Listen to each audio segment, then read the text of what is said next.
Hi everyone, आज की video में हम कंप्लीट प्रोसेस जानेंगे कि एज एन एनआरआई आप कैसे म्यूचुअल फंड के अंदर इन्वेस्ट कर सकते हो। लेकिन उससे पहले अगर आप चैनल पर नए हो तो चैनल को सब्सक्राइब करना मत भूलना, और अगर वीडियो पसंद आए तो वीडियो को अपने फ्रेंड्स के साथ शेयर करना बिल्कुल भी मत भूलना।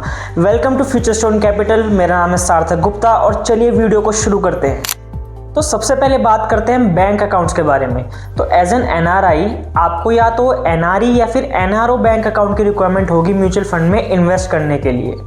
अगर आप जानना चाहते हैं कि एक एनआरआई को किन किन बैंक अकाउंट्स की रिक्वायरमेंट होती है तो उसके ऊपर मैंने एक कंप्लीट वीडियो बना रखी है, उसको आप चेकआउट कर सकते हैं। अब जब मेरे पास एक एनआरओ एंड एनआरई अकाउंट है तो अब जो सेकंड रिक्वायरमेंट आती है वो आती है केवाईसी की। तो as per SEBI it is mandatory कि हम म्यूचुअल फंड में इन्वेस्ट करने से पहले हमारा केवाईसी पूरा होना चाहिए।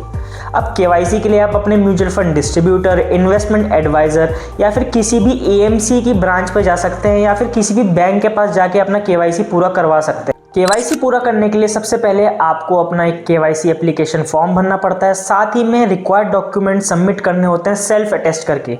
अगर हम डॉक्यूमेंट्स की बात करें तो सबसे पहले आता है आपका पैन कार्ड, आपका पासपोर्ट साइज फ़ोटो, पासपोर्ट और Indian address proof which includes Aadhaar card, voter ID. हाँ, अगर आपके पासपोर्ट पर आपका लोकल एड्रेस है तो एड्रेस प्रूफ की रिक्वायरमेंट नहीं होती है।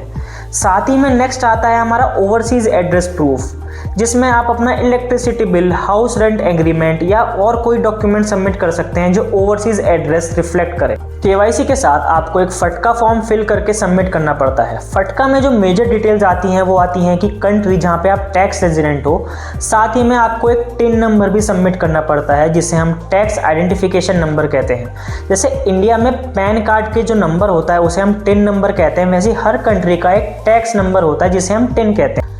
क्या हो अगर आप ऐसी कंट्री में हो जहां पर टैक्स ही नहीं लगता है, जैसे कि दुबई, तो आपको टिन नंबर प्रोवाइड करने की कोई ज़रूरत नहीं है। हाँ, अगर आप एक सी फेयर हो यानी कि आप मर्चेंट नेवी में हो तो आपको एक कंटिन्यूस डिस्चार्ज सर्टिफिकेट जिसे हम सीडीसी भी कहते हैं वो सबमिट करना पड़ता है।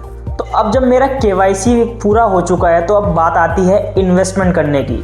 इन्वेस्टमेंट के लिए आप अपने म्यूचुअल फंड डिस्ट्रीब्यूटर, एडवाइज़र या फिर किसी भी एएमसी की ब्रांच में डायरेक्टली जाके कांटेक्ट कर सकते हैं।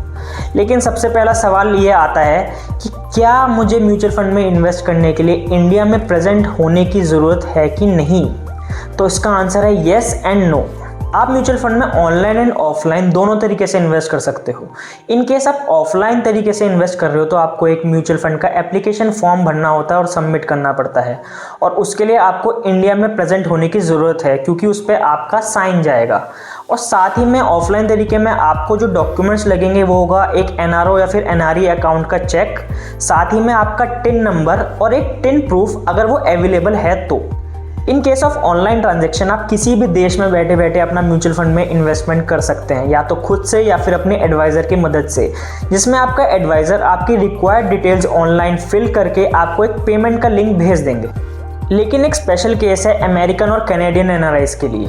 Due to some complex regulatory requirements बहुत सी म्यूचुअल फंड एएमसीज कैनेडियन और अमेरिकन एनआरआईज का पैसा नहीं ले रही हैं, और जो ले रही हैं उन्हें चाहिए कि आप फिजिकली इंडिया में प्रेजेंट हो और ऑफलाइन तरीके से फिजिकल फॉर्म भर के अपना इन्वेस्टमेंट पूरा करें।